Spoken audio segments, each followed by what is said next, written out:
아멘. 우리 시간 말씀 보시겠습니다. 갈라디아서 3장 15절에서 22절 말씀입니다. 갈라디아서 3장 12절에서 22절.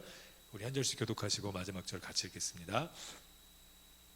형제들아, 내가 사람의 예대로 말하노니 사람의 언약이라도 정한 후에는 아무도 패하거나 더하거나 하지 못하느니라.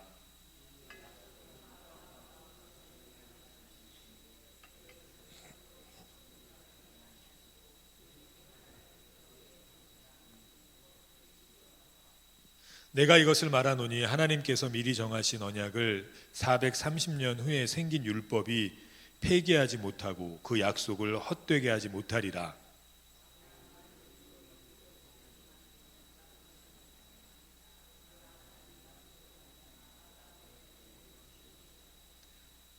그런즉 율법은 무엇이냐? 범법함으로 더하여진 것이라. 천사들을 통하여 한 중보자의 손으로 베푸신 것인데 약속하신 자손이 오시기까지 있을 것이라.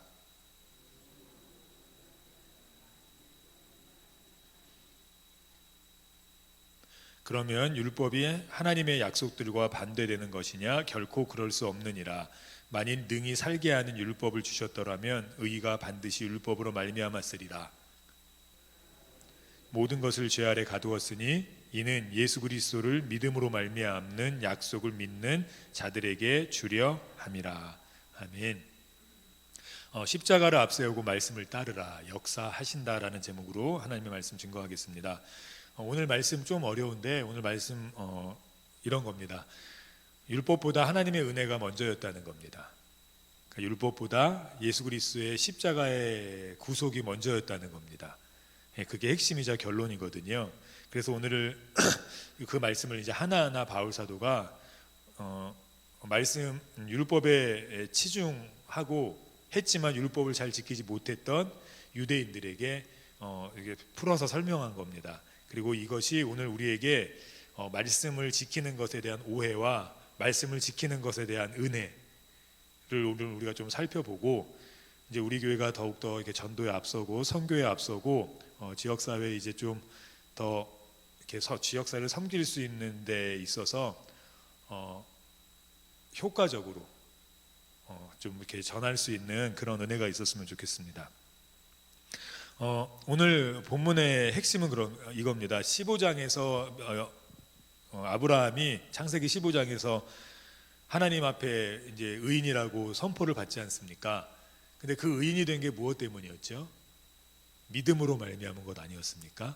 그러니까 아브라함의 어떤 행동이나 그가 잘 살았거나 못 살았거나 이런 게 아니었습니다. 이런 거 그 단 하나도 하나님 앞에 나오지 않았어요. 그냥 하나님이 아브라함을 의인이라 선포한 것은 믿었기 때문입니다. 하나님을 향한 믿음 때문이었어요. 그게 75세에서 85세 정도 됐거든요. 그 다음에 18장에 보면 99세의 할례라는 표징을 받습니다. 이제 하나님의 백성으로서의 증표죠. 그리고 이제 행위 언약, 다시 말해서 내가 행함으로 하나님께 뭔가 이렇게 드려보겠다라고 우리가 좀 오해할 수 있는 행위 언약의 시작은 22장 이삭을 드릴 때입니다. 그래서 하나님이 너가 나를 정말 사랑하는 줄 알았다, 이렇게 하나님이 말씀하시거든요.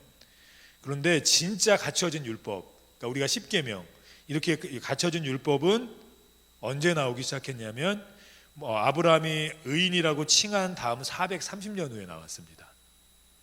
그러니까 말씀으로 내가 뭔가를 지킴으로 인해서 의로워지는 것이 아니고, 우리가 누구 때문에 의로워졌습니까? 하나님의 은혜 때문에 의로워졌어요.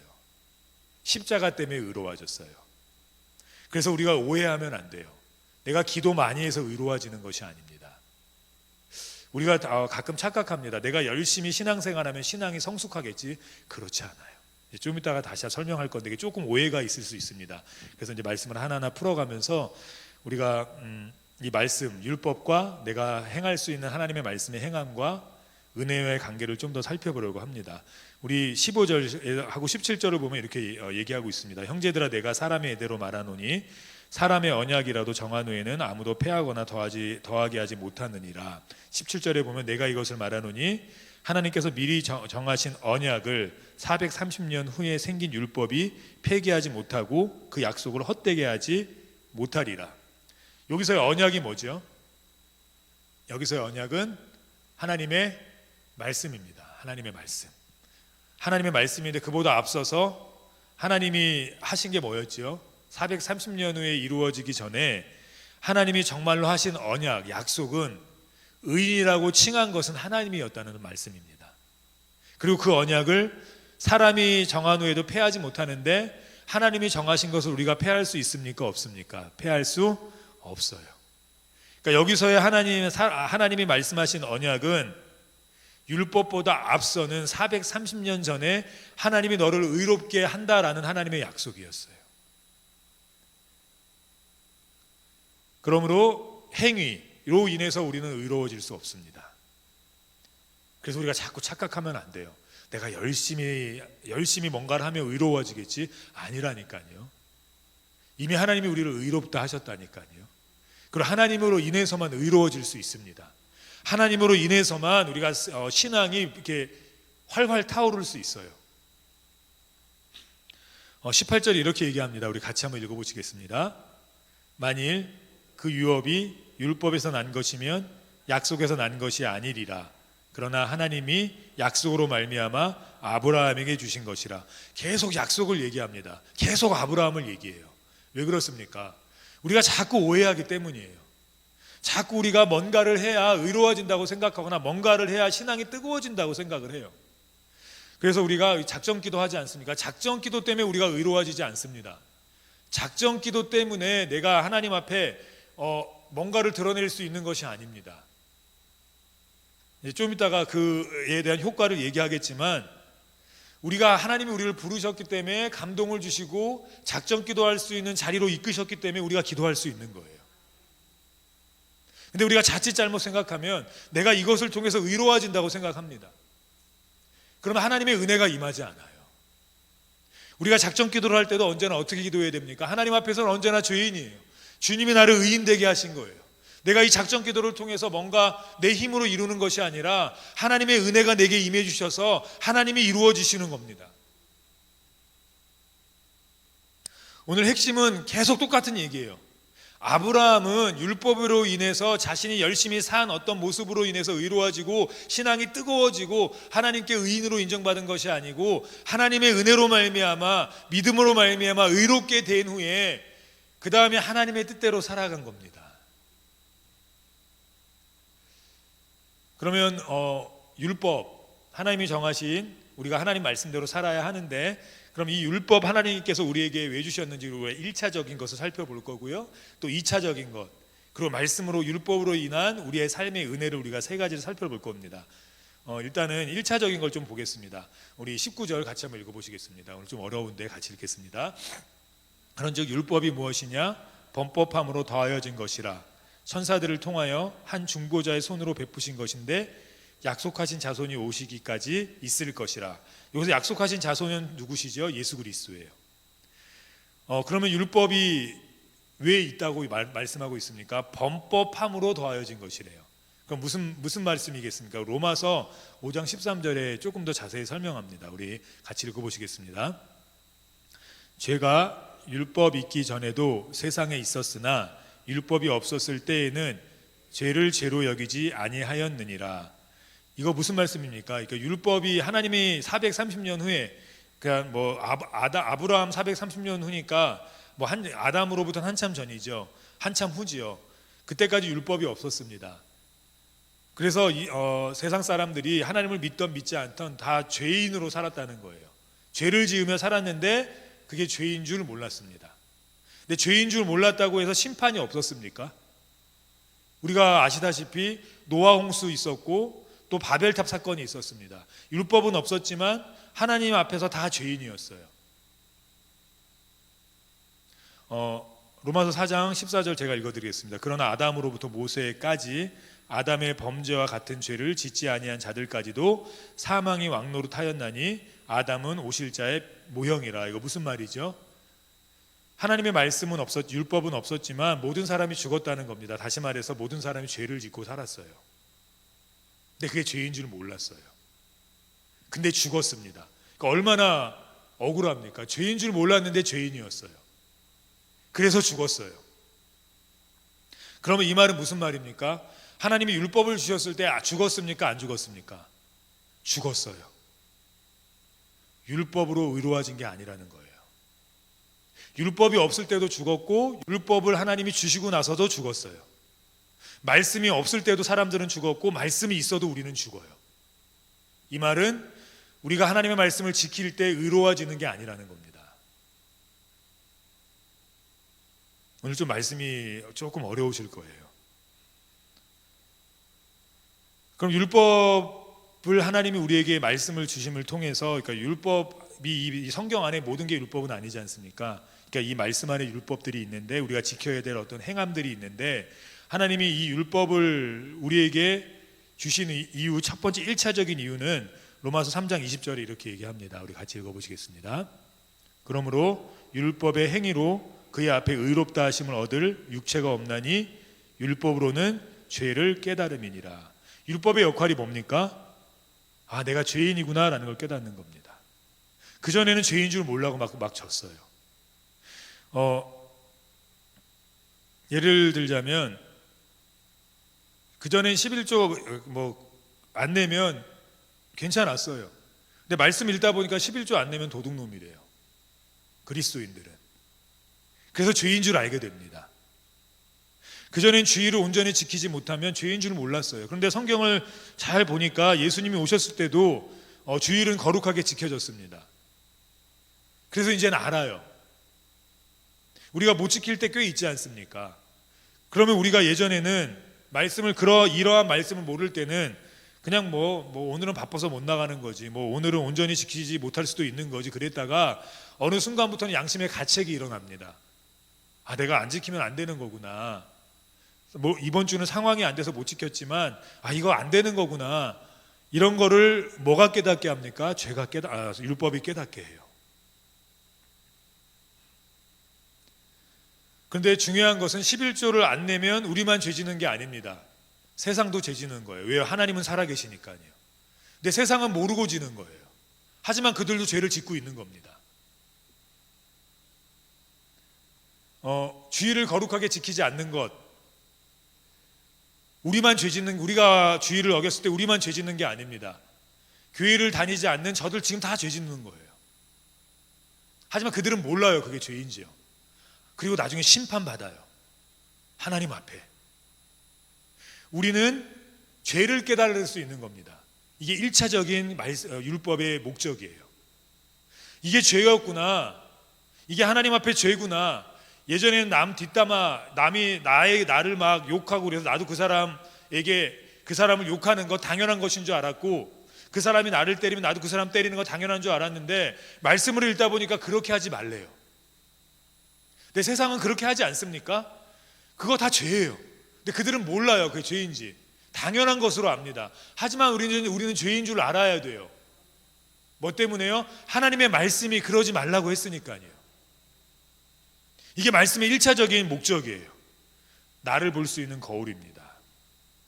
나를 보고 죄를 볼 수 있게 돼요.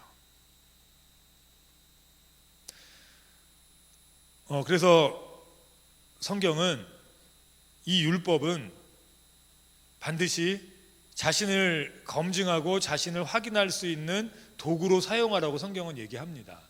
그런데 문제는 뭐냐면, 자꾸만 첫 번째로 이 율법이 다른 사람을 재는 잣대로 사용되게 됩니다. 특별히 오늘 갈라디아서에서 이 말씀을 한 이유는, 그 당시에 신앙인들이 맨 처음에는 이 말씀을 자신을 보고 자신을 돌아보고, 자신이 정말 죄인이었구나, 내가 이런 죄가 아닌 줄 알았는데 이게 다 죄였구나, 정당화시킬 수가 없습니다. 요즘에 너무 정당화시켜요. 저 사람이 먼저 그랬어, 저 사람도 빠지잖아, 저 사람도 안 하잖아, 저 사람도 때리잖아, 저 사람도 예수님 믿는데 똑같이 저렇게 살잖아. 자꾸만 정당화시켜요. 그런데 그렇지 않습니다. 말씀은 나를 바라보는 거예요. 나를 바라보고 나에게 엄격해야 됩니다. 거울이 있는 이유가 뭐죠? 얼굴에 뭐가 묻었는지를 보기 위해서 아닙니까? 거울을 보고도 얼굴 안 닦는 분 계십니까? 다 닦아내잖아요. 그런데 지금 여기서는 뭘 얘기하는 거냐면요, 자꾸만 이 율법을 다른 사람에게 비친다는 거예요. 이게 율법의 함정이에요. 내가 기도 안 하는 건 괜찮아요. 근데 왜 목사가 저렇게 기도 안 하냐요. 물론 그럴 수 있죠. 근데 그건 하나님과 목사 사이의 관계고요. 내가 기도하는 걸 못 봐요.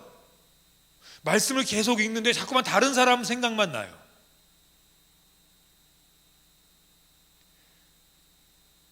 지금 예수님이 유대인들에게, 그리고 이스라엘 백성, 유대인들 중에 직분자들에게, 그리고 이스라엘 백성들에게 이렇게 얘기합니다. 마태복음 11장 보면 21절 부터 23절까지는 제가 읽어드리겠습니다. 화 있을진저 고라시나 화 있을진저 벳세다야, 너에게 행한 모든 권능을 두로와 시돈에서 행하였더라면 그들이 벌써 베옷을 입고 제에 앉아 회개하였으리라.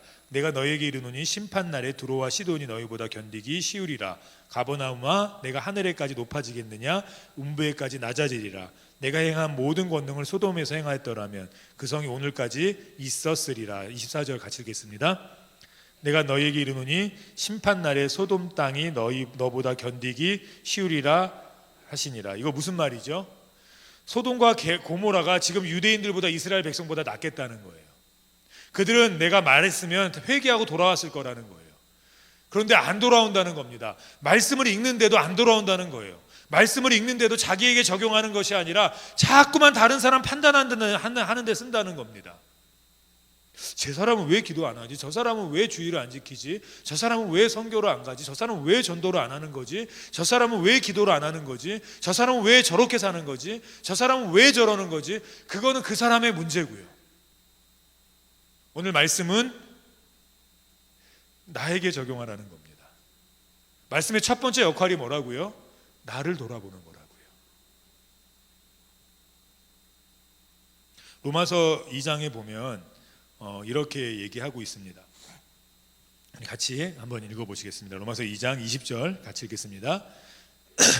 는 지식과 진리의 모본을 가진 자로서 어리석은 자의 교사요 어린아이의 선생이라 스스로 믿으니, 21절이요. 그러면 다른 사람을 가르치는 내가 내 자신을 가르치지 아니하느냐? 도둑질하지 말라 선포하는 내가 도둑질하느냐? 22절입니다. 가늠하지 말라 말하는 내가 가늠하느냐? 우상을 가지니 여기는 내가 신전 물건을 도둑질하느냐? 23절입니다. 율법을 자랑하는 내가 율법을 범함으로 하나님을 욕되게 하느냐? 이거 지금 누구에게 얘기하는 거죠? 믿는 우리에게 얘기하는 거예요. 믿음의 모본을 보여야 되고 진리의 모본을 보여야 되는 우리가 계속 다른 사람만 본다는 겁니다. 나를 안 봐요. 근데 그러면 죽어요. 왜요? 율법의 첫 번째 역할은 뭐라고요? 우리를 보게 하는 거라고요. 나를 보게 하는 거예요. 나.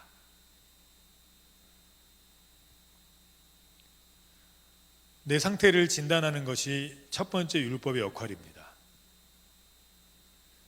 그래서 율법은 필요 없는 것이 아니고 필요한 것이에요. 필요한 것.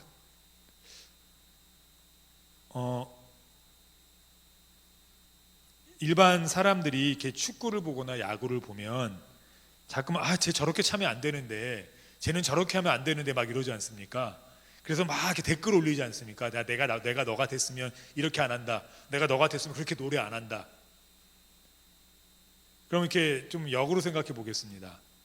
의사가 있습니다. 의사가 있어요. 수술에 들어가야 돼요.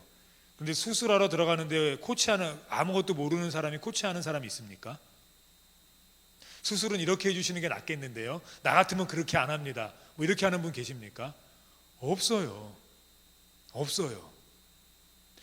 하나님의 말씀은 하나님이 가장 잘 아십니다. 그리고 하나님의 말씀이, 이 율법의 역할은 다른 사람을 코치하는 것이 아니라 나를 코치하라고 주신 것이에요. 근데 자꾸만 나 같으면 너는 그렇게 하면 안 돼, 자꾸만 이런다니까요. 나를 수술해야 되는데, 하나님이 나를 수술하라고 하나님이 말씀을 통해서 하나님이 수술하시려고 하시는데 자꾸만 다른 사람, 나 같으면 저 사람은 왜 저래 이런다고요.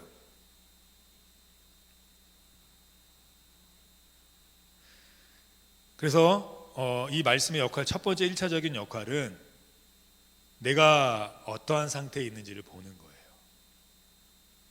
그럼 2차적인 역할은 어떤 역할입니까? 오늘 이 본문에 제가 적진 않았는데 21절, 22절 한번 같이 읽어보시겠습니다. 그러면 율법이 하나님의 약속들과 반대되는 것이냐? 결코 그럴 수 없느니라. 만일 능히 살게 하는 율법을 주셨더라면 의가 반드시 율법으로 말미암아 쓰리라. 그러나 성경이 모든 것을 제 아래 가두었으니. 이거 무슨 말이냐면요, 율법이 있긴 한데 율법으로 우리가 의로워질 수는 없다는 거예요. 지금 율법은 우리를 뭐 하게 한다고요? 보게 한다고요. 내가 어떤 존재인지를 계속 말씀을 통해서 나를 봐야 돼요. 그 다음에 어떻게 해야 됩니까? 이제 여기서 이단들이 나타나기 시작했습니다. 어떤 이단들이었냐면 첫 번째는 영지주의입니다. 영지주의는 우리는 영혼은 거룩하다, 구원받는다. 근데 육체는 어차피 더럽다. 율법 이제 아무것도 아니다. 율법을 폐기하는 거거든요. 왜냐하면 성경에 봐라, 이제 더 이상 율법으로는 의로워질 자가 없다고 하지 않았느냐. 그러니까 율법은 지킬 필요가 없다. 막 살아도 된다. 왜요? 율법에는 의를 행할 수 있는 능력이 없기 때문이에요. 율법은 구원받을 수 있게 해줄 수 있는 힘이 없기 때문이에요. 그러니까 율법대로 살 필요 없다. 우리 영혼은 구원받았다. 뭐 이렇게 생각하게 된 겁니다. 지금도 근데 그런 성도들이 꽤 많아요. 이 말씀 때문이에요. 율법 지킨다고 해서 의로워질 수 있는 사람이 없다. 다 죄 아래에 있다. 그러니까 율법 안 지켜도 된다. 맞습니까? 의로워지진 않잖아요. 의로워질 수 없습니다. 말씀은 율법으로는 의로워질 수가 없어요. 내가 기도를 100일 한다고 해서 내가 의로워지지 않습니다. 그럼 율법 안 지켜야 됩니까? 그렇지 않아요. 그럼 율법을 왜 지켜야 하겠습니까? 하나님의 말씀을 애써서 지킬 때 우리에게 나타나는 현상이 있습니다. 내가 기도를 열심히 하면 그것으로 의로워질 수는 없지만 그 속에서 그리스도를 만나요. 그리스도의 십자가를 만나요. 하나님의 은혜를 만나요. 하나님의 말씀대로 살지 않는 신자들은 절대로 하나님의 은혜를 경험하지 못합니다. 그래서 쭉정이로 살아요. 하나님의 말씀 안 지켜도 된대잖아. 어차피 우리는 못 지켜. 이스라엘 백성 못 지키잖아. 안 지키잖아. 그래서 그래도 하나님이 구원하시잖아. 강도를 봐봐. 강도 하나님이 구원하셨잖아. 그러니까 결국 하나님이 구원할 사람은 구원하셔. 그거 누가 우리 지옥 갑니까? 말씀 안 지킨다고? 그렇지 않아요. 하나님이 이미 구원하셨어요. 천국 갈 거예요. 그런데 중요한 건 뭐죠? 내가 하나님 말씀을 거울 삼아 내가 아버지의 말씀대로 뜻대로 애써서 살아가려고 하는 그 애씀 가운데 뭐가 있게 됩니까? 그리스도를 만나게 돼요. 기도를 열심히 해서 의로워지는 것은 아니지만 기도를 열심히 하다 그리스도 만나서 그 십자가로 의로워집니다. 근데 그 방법이 뭐밖에 없으니까 말씀밖에 없어요. 나는 주일은 내가 목에 칼이 들어와도 지킬 거야. 목에 칼이 들어와도 지키다가 십자가 경험하는 거예요. 하나님의 은혜를 충만하게 받는 거예요. 그래서 의로워지는 겁니다. 주일을 목숨까지 바쳐가면서 지킴으로 의로워지는 것이 아니라 성도로서 그렇게 내가 애써 살다가 십자가 경험하고 하나님의 은혜 경험해서 의로워지는 거예요. 그런데 그 주일 성수가 없었다면 그 기회조차 없어요. 그 기회조차. 그게 누구였습니까? 바울이었어요. 바울은 말씀대로 열심히 살았습니다. 정말 열심히 살았어요. 그런데 은혜가 있었습니까? 의로워짐이 있었습니까? 없었어요. 근데 끝까지 살다가 다메섹 도상에서 예수님 때문에 의로워졌어요. 그렇게 열심히 사는 모습이 없었다면 비록 그전에는 예수님을 핍박했습니다. 근데 그것이 하나님의 뜻인 줄 알았어요. 그래도 그러한 열심이 있었기에, 주의 말씀을 지키려고 하는 애씀이 있었기에 주님 만나는 역사가 있었습니다. 우리 21절 다시 한번 읽어보시겠습니다. 그러면 율법이 하나님의 약속들과 반대되는 것이냐? 결코 그럴 수 없느니라. 만일 능히 살게 하는 율법을 주셨더라면 의가 반드시 율법으로 말미암아 쓰리라. 이거 분명히 하나님이 약속하신 것들인데 이거 반대되지는 않는다는 겁니다. 그런데 우리가 기억해야 될 것은 우리의 의는 율법으로 말미암은 것이 아니에요. 근데 율법을 붙들고 살아야 돼요. 왜요? 그래야 주님 의지할 수 있는 기회가 생기기 때문이에요. 주님 붙들 수 있는 기회가 생기기 때문이에요. 스데반 하나님 말씀 증거하다가 결국 돌맞아 천국 갔습니다. 근데 언제 자기가 의로움을 경험합니까? 그 돌맞아 죽으면서 천국에서 자신을 안아주실 예수님 보면서 웃었어요. 그거 뭐 얘기하는 거죠? 그 돌맞아 죽는 것이 그를 구원한 것이 아니라 그의 삶 가운데 예수님의 은혜가 그를 구원하는 거예요. 그리고 그 은혜에 감격해서 스데반 집사는 그 길을 살아갈 수 있었던 겁니다. 16절 같이 읽어보시겠습니다. 이 약속들은 아브라함과 그 자손에게 말씀하신 것인데 여럿을 가리켜 그 자손들이라 하지 아니하고 오직 한 사람을 가리켜 내 제 자손이라 하셨으니 곧 그리스도라. 22절 읽겠습니다. 그러나 성경이 모든 것을 제 아래 가두었으니 이는 예수 그리스도를 믿음으로 말미암아 약속을 믿는 자들에게 주려 함이라. 누굴 만난다고요? 주님 만난다고요. 우리가 말씀을 지켜야 되는 이유가 뭐라고요? 주님 만난다고요. 우리가 기도를 애써야 해야 되는 이유가 뭐라고요? 주님 만난다고요. 주님 만나는 거예요. 주님. 그래서 교회가 왜 열심히 애써 주의 말씀 지키면서 살아야 됩니까? 그러면 세상 사람들이 주님 만날 수 있는 기회가 생기는 거예요. 내가 열심히 말씀을 지키는 것이 그들을 구원하지 못합니다. 절대 그들을 구원하지 못해요. 근데 우리는 착각해요. 내가 열심히 살면 이들이 나를 보고 구원받겠지? 나를 보고 구원 못 받는다니까요. 그런데 그런 열심히 사는 나를 보면서 나도 한번 교회 가볼까? 그래서 교회에 왔다가 주님 만나는 거예요. 그러면 난 주님께 사용된 겁니다. 그런데 내가 주의 말씀대로 살지 않고 그것을 거울 삼아서 내 삶을 고치려고 애쓰지 않으면 세상 사람들은 주님을 만날 기회조차 얻지 못하는 거예요. 오늘 분명히 얘기하지 않습니까? 모든 것을 제 아래 가두어 두었으니 이는 예수 그리스도를 믿음으로 말미암아 약속을 믿는 자들에게 주려 함이라. 결국 우리가 말씀대로 애써 살아야 되는 이유는 그 약속을 붙들고 산 그들을 통해서 예수님이 선포됩니다. 우리가 주일마다 하는 저 전도가 무슨 효과가 있겠습니까? 근데 효과가 있어요. 저 주일 전도 자체에는 구원의 능력이 없습니다. 그러니까 우리가 오해하면 안 돼요. 내가 이렇게 전도함을 통해서 사람들이 구원받겠지? 절대 아니에요. 그런데 우리가 열심으로 하다 보면 주님이 그거 사용하셔서 주님 만날 수 있는 기회를 주실 거예요. 나는 아무 것 없는 무익한 종이지만 내가 하나님 앞에 열심히 말씀 붙들고 살아감을 통해 주님께 이끌 수 있는 도구가 될 수 있습니다. 24절 갈라디아서 3장 24절 보면 분명하게 얘기합니다. 같이 읽겠습니다.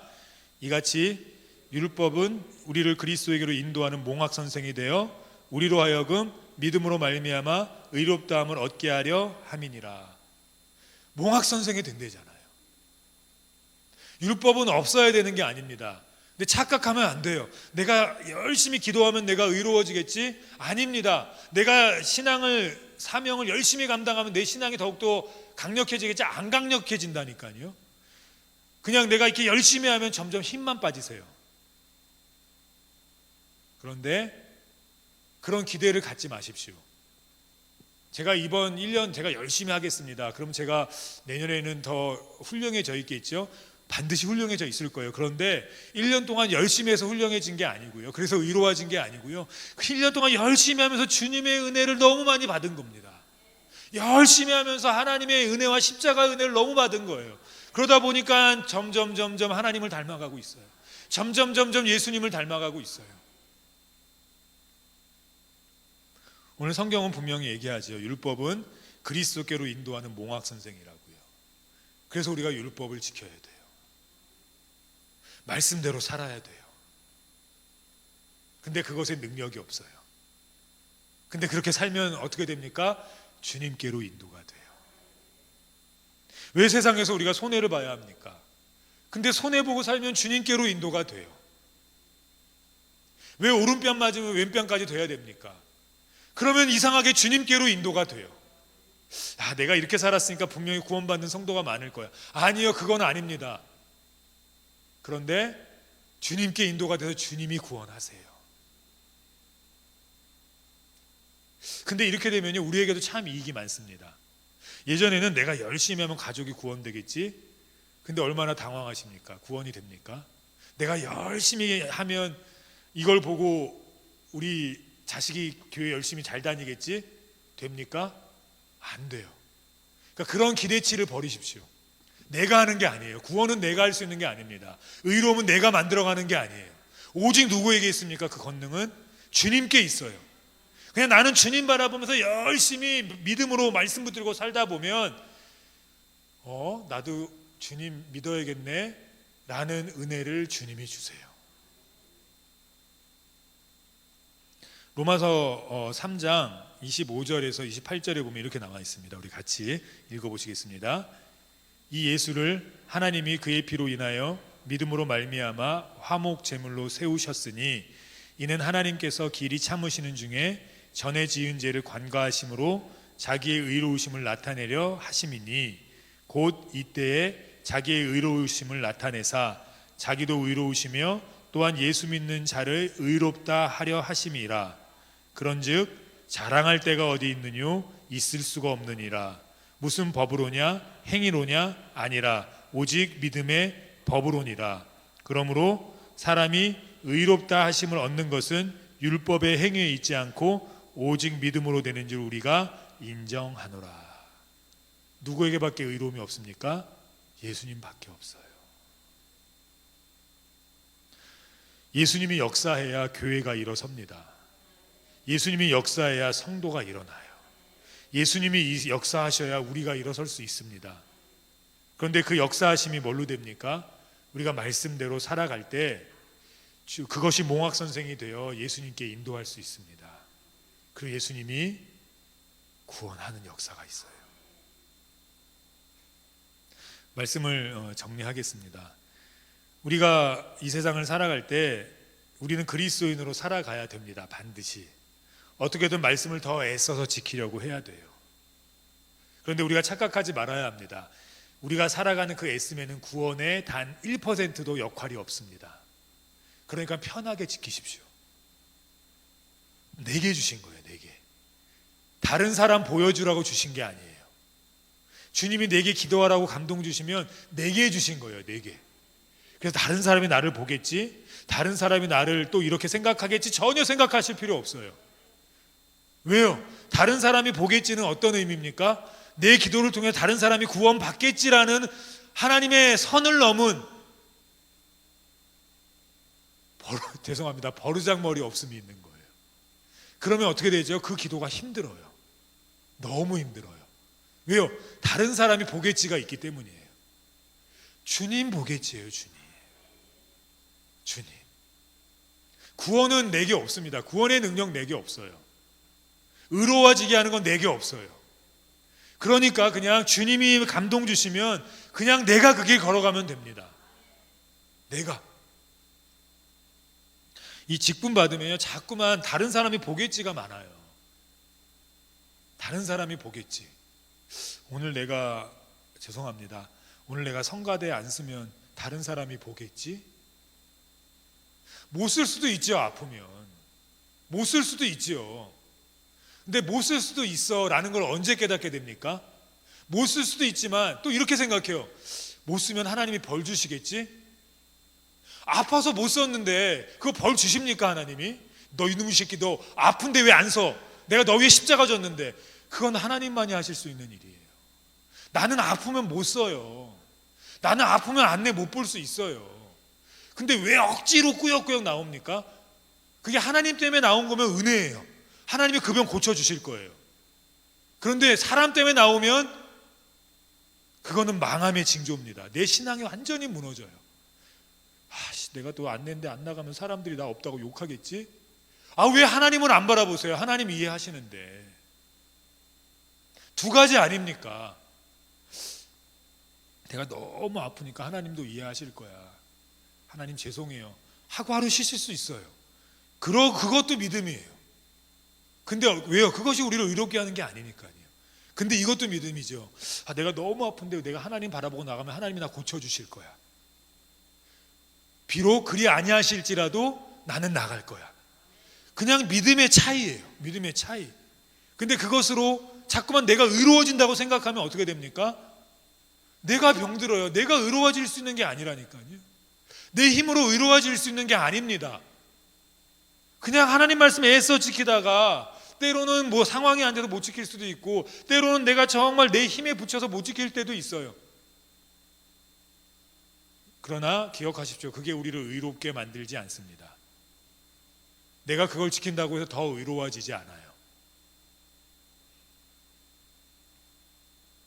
기억하십시오. 그러나 우리의 그 지키는 그 은혜, 애쓰는 은혜, 주님 바라보는 그 은혜, 비록 내가 오늘은 너무 힘들고 목이 안 나서 성가대를 못하지만 그럼에도 내가 하나님 때문에 살아가는 그 은혜 때문에 주님께 오는 이들이 있을 겁니다. 저도 예전에 이렇게 성가대 이렇게 보면 이렇게 가끔 안 나오시거나 그게 몇 주가 되면 왜 그러지? 뭐 이런 생각을 하기도 했어요. 저 신앙이면 저러면 안 되는데 라는 생각도 했어요. 맡았는데 주님의 사명인데, 근데 다 반대로 생각하니까 오죽하면 그 신앙에 그 정도의 신앙인데 오죽하면 그럴까? 본인은 얼마나 힘들고 어려울까? 그러면 제가 잔임 목사님 제가 해야 될 역할은 뭐죠? 제가 대신 기도해야죠. 제가 같이 기도해야죠. 그래서 같이 기도하다가 또 주님 은혜 만나면, 고침 받으면, 또는 돌이켜 주시면, 다시 하나님 의롭게 하시면 다시 할 수 있는 거 아닙니까? 다시 할 수 있는 거. 이 새벽 예배 때도 보면 이렇게 잘 나오시다가 갑자기 안 보이시는 분들이 계세요. 그럼 예전에는 왜 안 나오지 도대체? 뭐 이런 생각했습니다. 근데 그럴 필요가 없더라고요. 못 나오는 이유가 있겠죠. 못 나오는 이유가, 그러면 못 나오니까 내가 대신 기도해 줘야겠다. 이제 내가 기도 제목도 제가 몇 개 아니까 그 아는 한도 내에서 내가 대신 기도해야겠다. 오죽하면 그럴까? 얼마나 힘들면 여러 가지 상황이 있겠지. 근데 그걸 자꾸만 그러면 의로워지지 않는 겁니다. 그러면 직분 감당 못해서 지옥 갑니다. 이러면 다 죽어요. 다 죽어.